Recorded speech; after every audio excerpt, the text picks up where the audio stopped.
This painting is called The Gift of the Unicorn. And when I was thinking about doing this work, again, I wanted a really big, bold kind of painting. And so I wrote the robots to have yellow arms and legs, yellow details. And one of the things I think about a lot when I'm painting is color combinations. And so yellow is the complementary color of purple. And so that's why there's a purple sky here. And also because I think the purple sky seems a little bit ominous and dramatic. And so that's a complementary color relationship. And then I wanted to have really bright, eye-catching monkeys. And so I went with red monkeys. And again, red was an extra good choice, again with a complementary color combination with the green trees and grass that's in the bottom. So the green and red are complementary colors, and the yellow and the purple are complementary colors. In terms of what's going on in the painting, you know, I have robots giving a unicorn to some monkeys, and I really like for it to be open to interpretation for the viewer to really figure out, well, why are these robots giving this unicorn to the monkeys, and what are they going to do to it, and how does the unicorn feel about the whole? This is the vortex of the most glorious future, and for this painting I kind of thought about the background first, and so I wanted to do a background that had a lot of warm colors. So I've got yellow, reds, oranges, and a sort of a warm purple. And then I wanted an explosion behind the monkeys and the robots that would cast dark shadows out towards you, the viewer of the painting. And you can see that the robots and monkeys are backlit. So if you shine a light on one side of something, the back of it is in shadow. And so there's a light here that's shining in the back of the robots and monkeys, and so you see the dark side of them. And to me it creates kind of a dramatic effect.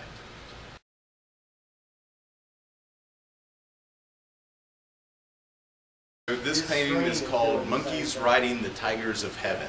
And I want to talk a little bit about how I make these paintings. So at first I have to stretch the canvas, and you know, I build a wood frame and then I pull the canvas around and staple it on the back. So I've got stretched cloth canvas, the surface to paint on. Then I prime it.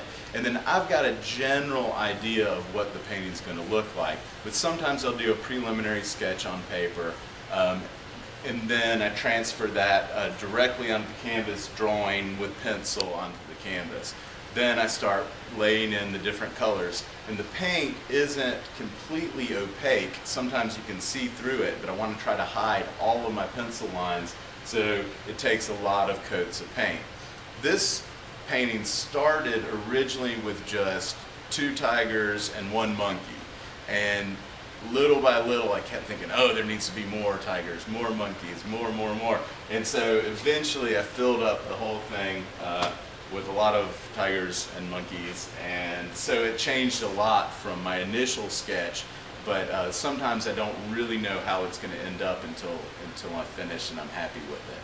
Other times I'll sketch something and it goes smoothly from the get-go and I don't end up adding very much.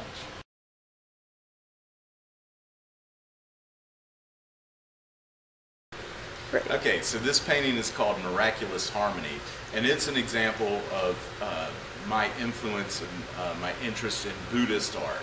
And so for a while I used to live in China, and one of my favorite things was to go into the Buddhist temples, and a lot of times they'll have a central large giant Buddha statue that's behind the altar. And so for this one I kind of thought about having a robot in the place of the Buddha. And so it's a very big robot, and the color combinations, a lot of times the Buddhas are painted gold, and so I wanted something like gold without using gold paint, so I went with yellow, and then he's got his little friend the monkey on here.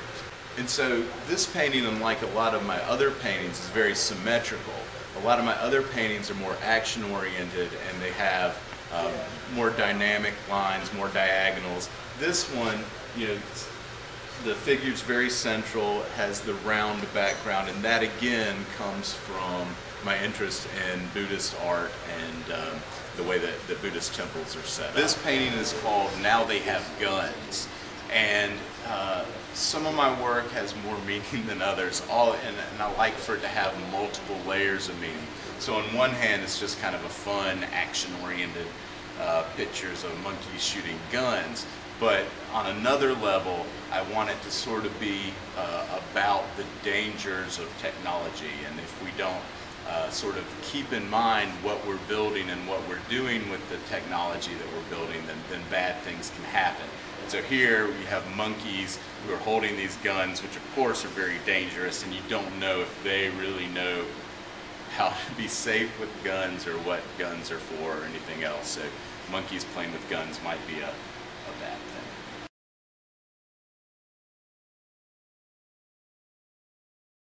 Existing paintings that I found in thrift stores or antique malls or at estate sales, and I like to say that the original artists forgot to put monkeys and robots in the painting. So the background of the painting existed before, but it didn't have a rabbit or a monkey in it, and these were just regular old horses with no monkeys riding them.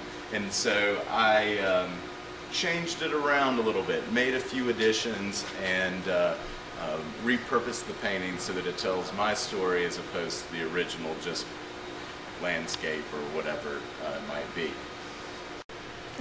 So I've been doing these for a couple years, the corrected paintings, and the first one I did, I moved into a brand new studio. Well, it was new to me, but there was a painting that the previous artist had left behind, and it was an old traditional landscape painting, and I've always thought they were maybe a little bit boring. Good work, skillfully done, but maybe not as interesting as it could be. So I thought that I might put some of my robots and monkeys into the painting to make it a little more fun. And so that's sort of what kicked all of these off. I showed it to some people, they really liked it, and I've been doing them for a couple years now.